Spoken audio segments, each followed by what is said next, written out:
Par le Saint-Esprit, Dieu réagit au sein même de son peuple, de son Église. Sous la pression de l'Esprit, on se réunit pour prier. Et c'est un vrai spectacle que celui de cette assemblée qui s'unit comme un seul homme pour jeter à Dieu sa supplication. La situation peut se traduire de la façon suivante. « Oh Seigneur, les hommes ont porté atteinte à ce témoignage. Et le ministère de ce témoignage est mis en échec.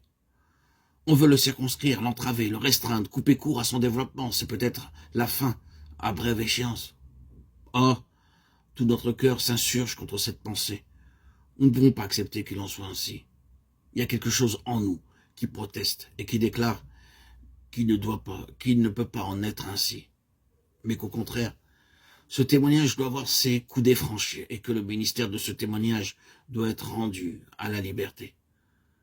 Nous croyons que c'est là la volonté de Dieu. Notre cœur nous en rend témoignage. C'est pour cela que nous sommes contre cette affaire. Et tous ensemble, nous faisons monter vers toi notre protestation contre un tel état de choses.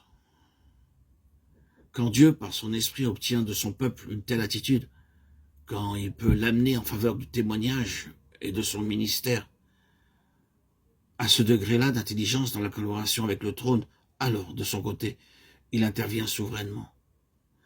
Ne l'oublions pas, frères et sœurs en Christ bien-aimés, la souveraineté de Dieu n'entre pas en action s'il n'y a pas de notre côté une préoccupation spirituelle qui soit en rapport avec ce que nous attendons de lui. Combien de fois, en face d'une situation difficile, ne nous contentons-nous pas d'une de ces invocations à bon marché, comme si nous demandions à Dieu de nous rendre un service, attendant tranquillement que sa souveraineté veuille bien se mettre en mouvement. Ce qu'il attend de nous, frères et sœurs, au contraire, c'est que, sous la pression de sa propre préoccupation à lui, nous nous laissions saisir par la solennité de l'heure et nous livrions tout entier corps, âme et esprit pour collaborer avec Dieu par la prière et clamer vers le ciel notre détresse et nos supplications. Dans ces conditions-là, oui, nous verrions Dieu étendre sa main et nous donner la preuve de sa souveraineté. Si la souveraineté de Dieu s'est manifestée par l'intermédiaire de l'ange, l'ange de son côté ne faisait que collaborer avec le Saint-Esprit, qui lui-même avait au préalable exercé son action au sein du peuple de Dieu. Or, ce que Dieu cherche à nous mettre sur le cœur, c'est précisément cet aspect particulier de la souveraineté de Dieu.